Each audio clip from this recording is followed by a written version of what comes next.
बहुत बहुत स्वागत है आप सभी का।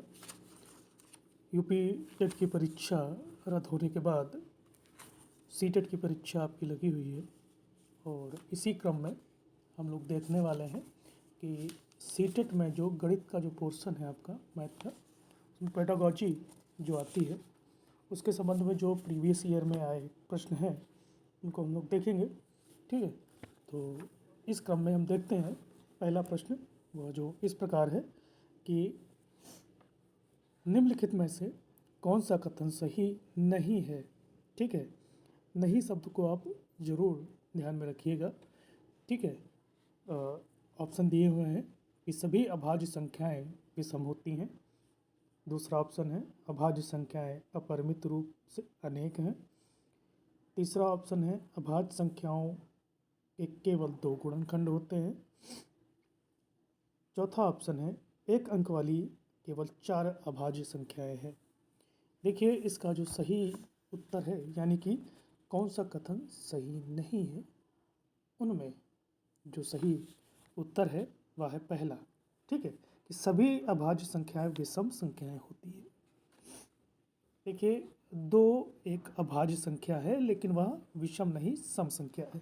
ठीक है, बाकी आपका जो तीनों ऑप्शन है वो अभाज्य संख्याओं से संबंध में सही है। ठीक है, तो पहला ऑप्शन गलत है जो अभाज्य संख्याओं के संबंध में है। इसके अलावा देखते हैं अगला प्रश्न जो है वह यह है कि कक्षा 2 के छात्रों को 44 लिखने को कहा गया तो कुछ ने 404 लिखा। अध्यापक के रूप में आप इसको कैसे संबोधित करेंगे। ऑप्शन है पहला उनकी कापियों में सही उत्तर लिखेंगे। दूसरा उन्हें मूर्त पदार्थों से विनिमय नियम समझाएंगे। तीसरा उनको उस समूह में रखेंगे जिसने सही लिखा है। चौथा उन्हें सही उत्तर प्राप्त करने के लिए कहेंगे। देखिए इसका जो सही उत्तर है वह है कि दूसरा। ठीक है, अगर विद्यार्थी कक्षा 2 का विद्यार्थी 44 को 404 लिखता है तो उन्हें मूर्त पदार्थ से विनिमय नियम समझाएंगे।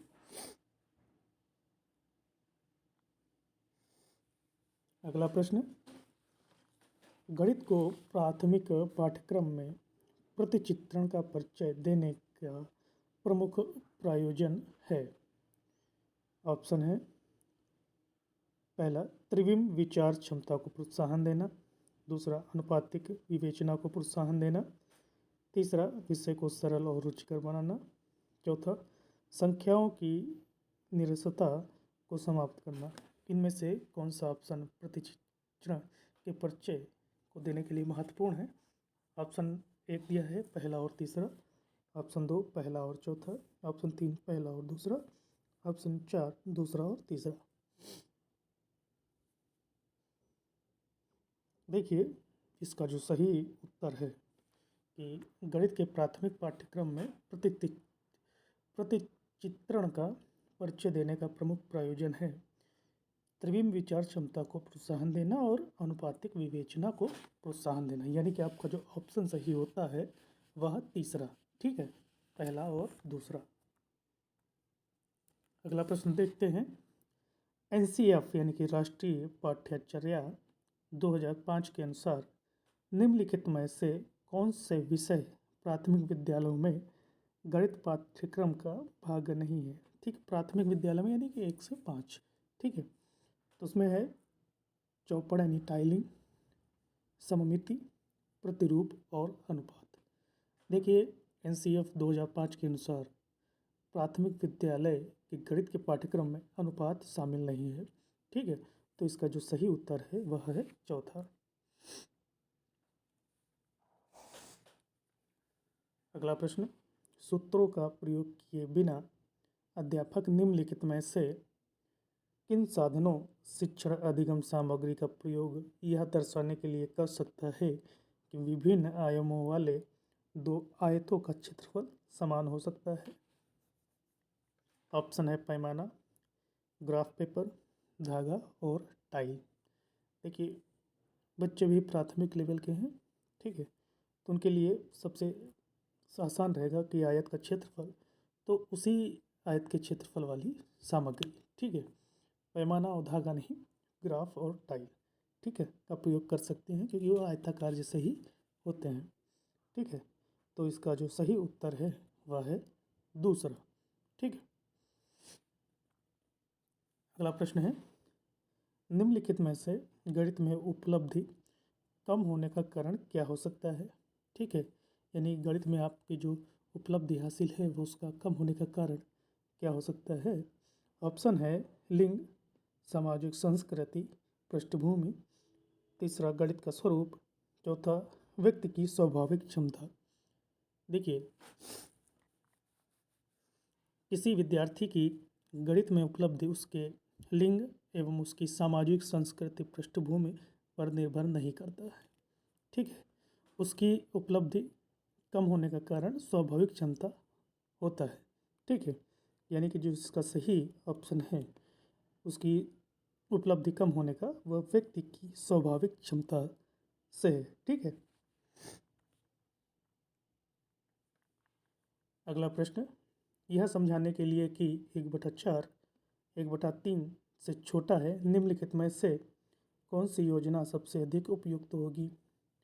ऑप्शन है लघुत्तम समापवर्तक विधि का प्रयोग, दूसरा कागज की पट्टी का प्रयोग, तीसरा डायनिस ब्लॉक्स का प्रयोग, चौथा संख्या चार्ट का प्रयोग। देखिए, इसके लिए जो सबसे उपयुक्त विधि है जो प्राथमिक कक्षाओं के बच्चों के लिए है वह है डाइन ब्लॉक्स, ठीक है। डाइन ब्लॉक्स का प्रयोग करके इसे समझाया जा सकता है कि सबसे छोटा कौन है।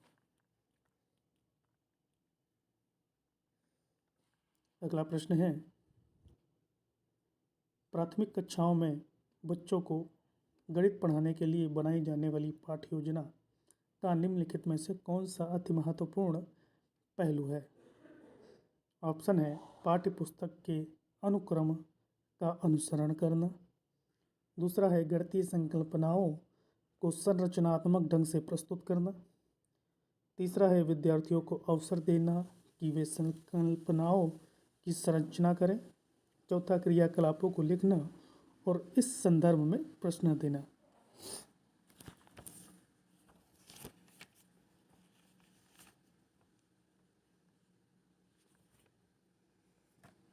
इसका सही उत्तर है कि प्राथमिक कक्षाओं में बच्चों को गणित पढ़ाने के लिए बनाई जाने वाली पाठ्य योजनाओं में सबसे महत्वपूर्ण पहलू है कि विद्यार्थियों को अवसर देना। देखिए, अवसर एक चीज़ ऐसी है कि आपके सीटेट में अवसर की बात आता है, समझ लीजिए कि वह उत्तर सबसे उपयुक्त रहता है, ठीक है। अवसर देना कि वे संकल्पनाओं की संरचना करें, ठीक है, ये उत्तर आपका बहुत सही है।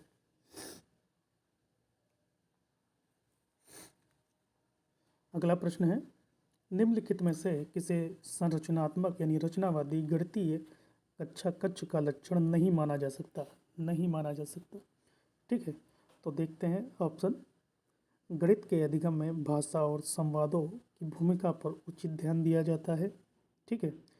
दूसरा है अध्यापक स्वीकार करता है कि वो दी गई अन्योन्य क्रियाओं को विभिन्न विद्यार्थी अलग अलग प्रकार से समझ सकते हैं। प्राथमिक स्तर पर आकलन के लिए विषय प्रकार की परीक्षाओं का उपयोग किया जाता है। गणित और दूसरे पाठ्योत्तर क्षेत्रों के बीच संबंधों को उजागर किया जाता है। देखिए, रचनावाद जो है गणितीय कक्षा कक्ष में नहीं माना जाता है, लक्षण नहीं माना जाता है। कौन सा हो सकता है इसमें, तो इसमें 3 ऑप्शन आपके संरचनावाद यानी कि गणित के संबंध में मुख्य होंगे और एक नहीं होगा उसका लक्षण।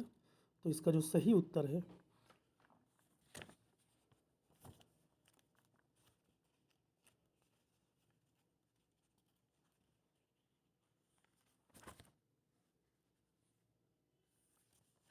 इसका सही उत्तर आप सभी जानते होंगे, इसका सही उत्तर है वह है तीसरा, यानी कि संरचनावादी यानी रचनावादी कक्षा कक्ष का लक्षण नहीं माना जाता है। वह है प्राथमिक स्तर पर आकलन के लिए विषय प्रकार की परीक्षा का उपयोग किया जाना, ठीक है।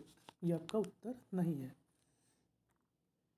अगला प्रश्न, निम्नलिखित में से कौन से कथन की सहमति गणित के संरचनात्मक यानी रचनावादी दृष्टिकोण से की जा सकती है? ठीक है, कौन सी की जा सकती है? ऑप्शन 1, गणित के तथ्यों को सीखने के बारे में गणितज्ञों से सच्चाई का आविष्कार अपेक्षित होना चाहिए, गणित पूर्णतः विषय परक है, मानस दर्शन गणित का महत्वपूर्ण पहलू है। ठीक है, तो इसका जो सही उत्तर है वह माना गया है चौथा, कि मानस दर्शन गणित का महत्वपूर्ण पहलू है। ठीक है,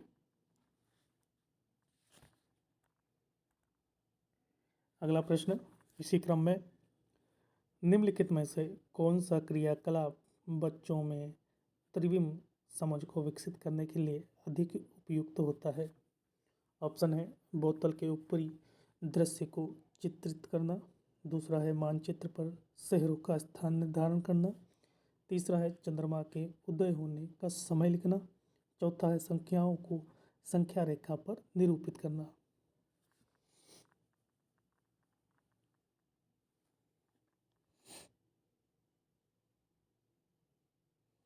देखिए, जो इसका जो सही उत्तर है, कौन से क्रियाकलाप बच्चों में त्रिविम समझ को विकसित करते हैं, तो इसका जो सही उत्तर है वह है पहला, बोतल के ऊपर दृश्य को चित्रित करना। यानी कि गणित में आप पहले आकृतियों को समझ सकते हैं, जब आप समझेंगे उसके अनुसार ही आप कुछ समझ बहुत अच्छी तरह से आप समझ सकते हैं। ठीक है, गणित में द्विमीय और त्रिमीय आकृतियाँ होती हैं, और द्विमीय आकृतियों को शिक्षक समतल कागज पर चित्रित कर सकता है, लेकिन त्रिविमीय आकृतियों पर कागज चित्रित करते समय सभी विमाएँ दिखाई नहीं देती हैं। इसलिए शिक्षक को त्रिविमीय आकृतियों को समझने के लिए बोतल के ऊपरी दृश्य को चित्रित करना चाहिए। ठीक है, और जो कि एक बेलन को दर्शाता है। ठीक है, बोतल बेलनाकार होती है तो बेलन को दर्शाता है। अगला प्रश्न देखते हैं, गणित के अधिगम के संबंध में निम्नलिखित में से क्या सही नहीं है? ठीक है, ऑप्शन है, पहला, गणित में उत्कृष्ट प्रदर्शन की प्रतिभा स्वाभाविक होती है, दूसरा है अध्यापक के सीखने वालों के प्रति विचारों का अधिगम परिणामों पर प्रभावशाली असर होता है, दूसरा है तीसरा है विद्यार्थियों की सामाजिक आर्थिक पृष्ठभूमि का गणित के निष्पादन पर असर होता है, चौथा है विद्यालय में दिए जाने वाले निर्देशों की भाषा का असर बच्चे के गणित के प्रदर्शन पर हो सकता है। देखिए, गणित के अधिगम के संबंध में क्या सही नहीं है? ठीक है, जो इसका जो सही उत्तर है आपका, जो सही नहीं है अधिगम के संबंध में, ठीक है, वह है गणित में उत्कृष्ट प्रदर्शन की प्रतिभा स्वाभाविक होती है। ठीक है,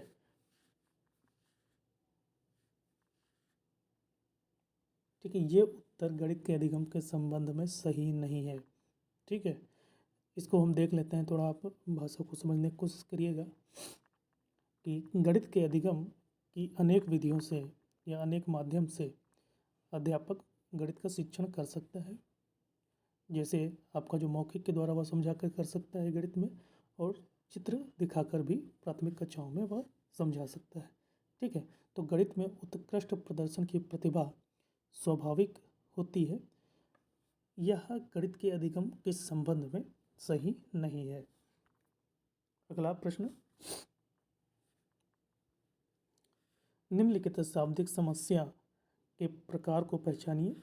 मेरे पास 6 पेंसिल हैं, मनीष के पास मेरे से 2 अधिक हैं, मनीष के पास कितनी पेंसिल हैं? देखिए, ये प्रश्न जो है ये आपका तुलनात्मक जमा के संबंध में है, शाब्दिक। ठीक है, तो तुलनात्मक जमा, ठीक है, उसके पास कितनी है और मेरे पास उससे 2 कम है, यानी कि मेरे पास भी कुल कितनी है। ठीक है, तो तुलनात्मक जमा शाब्दिक समस्या का प्रकार है। ठीक, तो इसका जो सही उत्तर है वह है पहला। अगला प्रश्न देखते हैं, हिंदू अरबी गणना प्रणाली में निम्नलिखित में से कौन सा विकल्प सही नहीं है? ऑप्शन में पहला है एक संख्या में एक अंक की स्थिति का मान बताती है। ठीक है, यानी कि एक संख्या में एक अंक की स्थिति का मान बताती है। ठीक है। दूसरा है यह योगात्मक प्रकृति का है। तीसरा, इसमें आधार 2 की प्रणाली का पालन किया जाता है। चौथा है यह गुणात्मक प्रकृति का है। इसमें से आपको जो गलत है वह कौन सा है? ठीक है।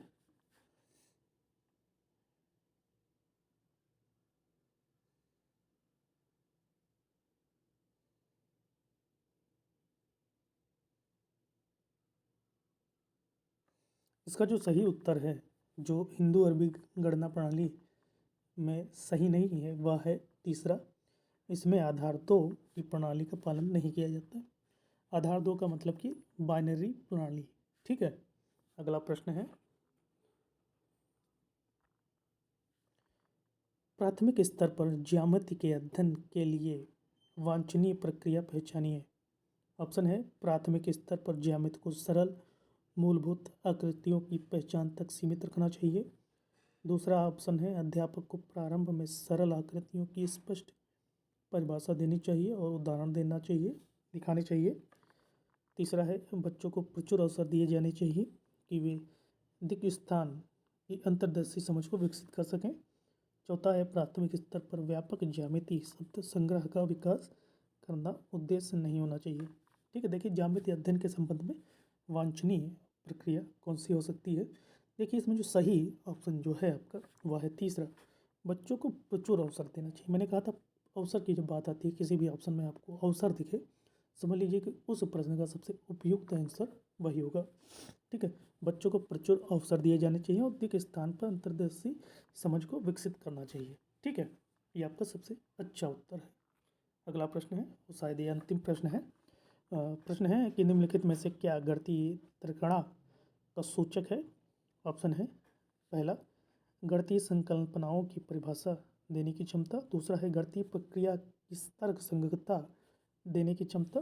तीसरा है परिकल्पना में निपुणता की क्षमता। चौथा है विभिन्न परिस्थितियों में सही सूत्रों को स्मरण करने की क्षमता। देखिए, इसका जो सही उत्तर है वह है कि गणितीय प्रक्रिया की तर्क संगतता देने की क्षमता गणितीय त्रिकणा का सूचक है, यानी कि जो सही उत्तर है वह है दूसरा।